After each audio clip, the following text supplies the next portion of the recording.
The Trump administration announced this week that it will not immediately eliminate protections for the so-called dreamers, undocumented immigrants who came to the U.S., were brought here as children through no fault of their own. But White House officials on Friday said that President Trump had not made a decision about the long-term fate of the program. Are you encouraging President Trump to keep these protections in place for the remainder? We haven't talked about it, but I've said publicly before that I do think that DACA is going to have to come to an end at some point, and because I do believe it's unconstitutional, whether you agree with the merits of it or not. But I also believe that it should be replaced. It comes to an end because it's replaced by something that's constitutional, which is a legislative action.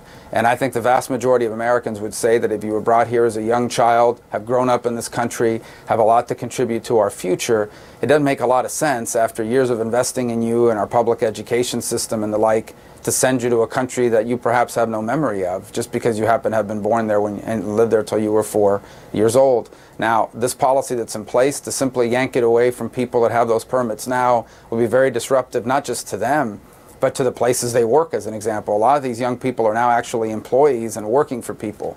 So my hope is that as part of this process, we can work on a way to deal with this issue and solve it through legislation, which is the right way to do it.